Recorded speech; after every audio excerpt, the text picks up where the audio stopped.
تو آپ کے جو وزراء ہیں یا تو وہ کشمیر ہاؤس میں بیٹھے ہوئے ہیں یا بیرون ملک دوروں پہ ہوتے ہیں. جب وہ دوروں پہ جاتے ہیں آپ کے وزراء, وزیر, آپ کے اسپیکر اسمبلی صاحب یا کوئی اور, تو وہ آپ کو کہیں پہ بڑے بڑے لوگوں سے مسئلہ کشمیر ڈسکس کرتے نظر نہیں آتے. یہ دوروں پہ جاتے ہیں باہر اور جا کے نائٹ کلبوں میں انجوائے کرتے ہیں. نہیں کہتے ہیں جی ہم مسئلہ کشمیر کو ہائی لائٹ کرنے جا رہے ہیں. یہ وہاں جا کے اپنے ہی لوگوں کے ساتھ بات چیت کرتے ہیں, انہی کے ساتھ جو ہے وہ فنکشن اٹینڈ کرتے ہیں, واپس آ کے کہتے ہیں مسئلہ کشمیر ہم حل کرنے گئے تھے, اجاگر کرنے گئے تھے. رضا صاحب نہ تو یہ کبھی کب تک چلے گا مسئلہ کشمیر اجاگر کرنے جاتے ہیں, یہ وہاں پہ نائٹ کلبوں میں جاتے ہیں, یہ لائف کو انجوائے کرنے جاتے ہیں, عیاشی کرتے ہیں, کیونکہ انہوں نے اقتدار کو حاصل ہی صرف عیاشیوں کے لیے کیا ہوا. ان کے لیے ان کو کیا فکر ہے کہ نیلم کے اندر 3 لوگ برف کے نیچے آ گئی, تو آپ کے وزیر اعظم کو اس کی کیا فکر ہوگی؟ ایک بچی جو ہے وہ آج لیپا میں جو ہے برف کے نیچے آ گئی, جس کو وہاں پہ موجود پاک فوج کے دستوں نے اس کو ریسکیو کیا, وہ بچی فوت ہو گئی. تو آپ کے وزیر اعظم کو اس سے کیا غرض ہے؟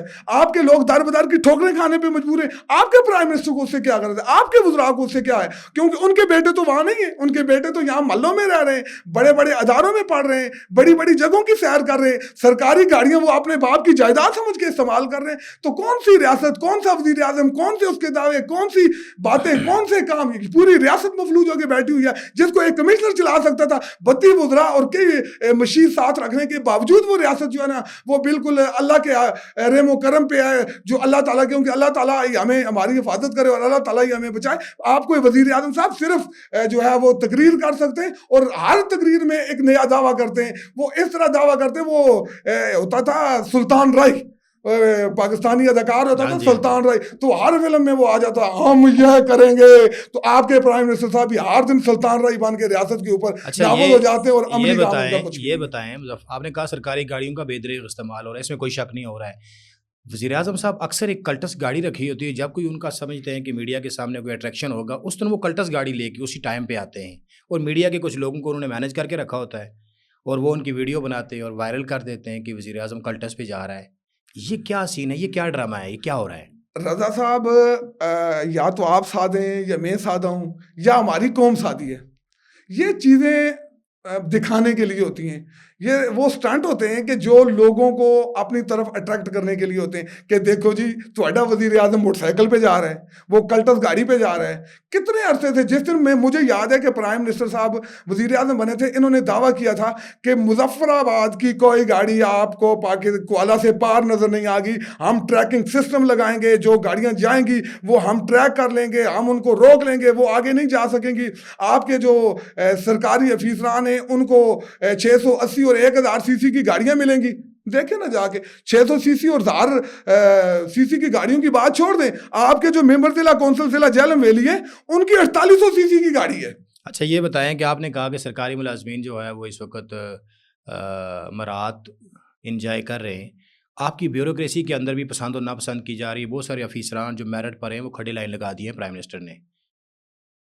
یہ کیا وجہ ہے؟ پسند و ناپسند کب تک چلتا رہے گا ہمارے پاس؟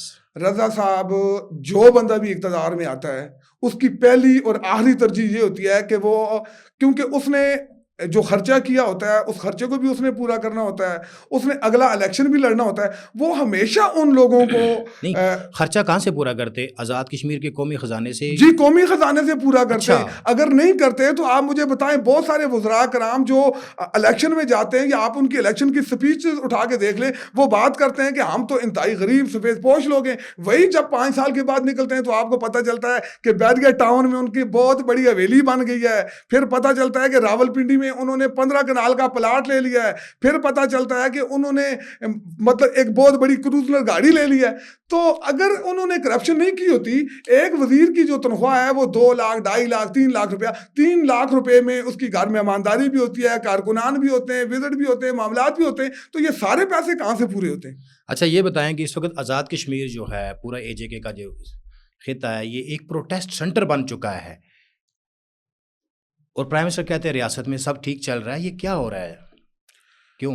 رضا صاحب آزاد کشمیر کے اندر جو پولیٹیکل پارٹیز ہیں وہ ناکام ہو چکی ہوئی ہیں. آپ آئے روز, اسپیشلی میں بات کروں گا مسلم لیگ نون کی, فاروق حیدر صاحب کی سٹیٹمنٹ آتی ہے, شاہ غلام کیا قادر کی اسٹیٹمنٹ آتی ہے, طارق فاروق کی اسٹیٹمنٹ آتی ہے, مصطفیٰ بشیر کی اسٹیٹمنٹ آتی ہے, بیرسٹر افتخار گیلانی صاحب کی اسٹیٹمنٹ آتی ہے کہ مسلم لیگ نون کا حکومت سے کوئی تعلق نہیں ہے اور ہم حکومت چھوڑنے جا رہے ہیں, مسلم لیگ نون حکومت سے باہر جا رہی ہے.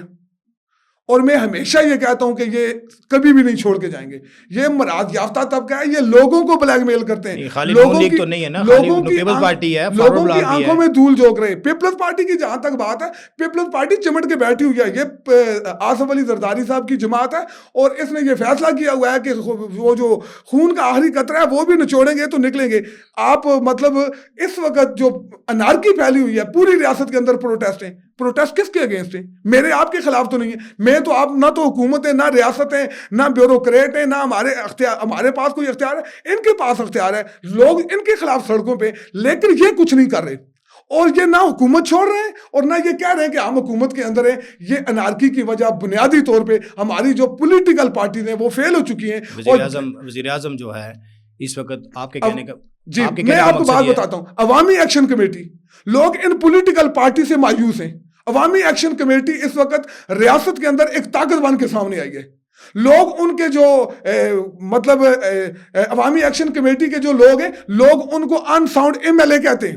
لوگ ان کی بات پہ یقین کرتے ہیں, ان کی بات پہ لبیک کہتے ہیں. کیوں لبیک کہتے ہیں؟ کیونکہ یہ اتنے نالائق اور نااہل ہیں. لوگ ان کو مسترد کر چکے ہوئے اور یہ جو عوامی ایکشن کمیٹی ہے یہ ایک طاقت بن کے سامنے آ رہی ہے. اور مجھے لگتا ہے اگر یہی صورتحال قائم رہی اور جس طرح یہ لوگوں کی آنکھوں میں دھول جھونک رہے, ان کے پاس تو الیکشن میں جانے کا ایجنڈا ہی نہیں ہے. یہ لوگوں کے پاس جائیں گے کس منہ سے؟ لوگوں نے تو ان کو چپیڑے مار دی ہیں, لوگوں نے تو ان کو بگانا ہے.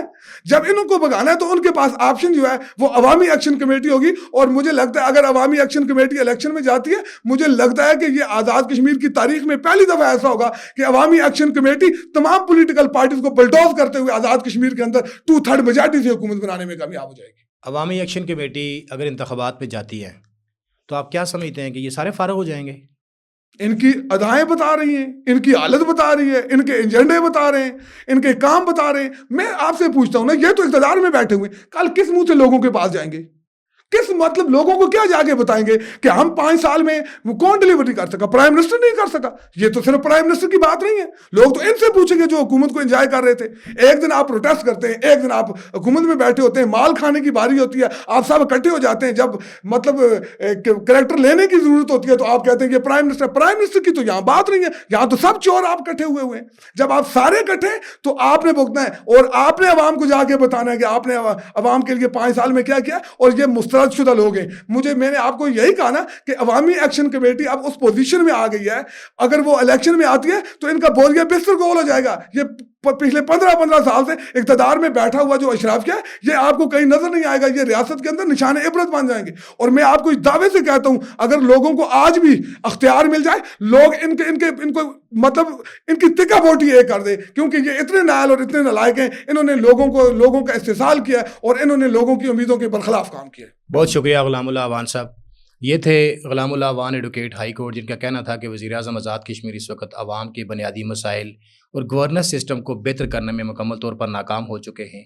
آزاد کشمیر کے اندر ہر کام کے لیے عوامی ایکشن کمیٹی کو یا بلدیاتی نمائندگان کو یا عوام کے گروہ جو ہیں وہ سامنے آتے ہیں, پروٹیسٹ کرتے ہیں, تب مسائل حل ہوتے ہیں.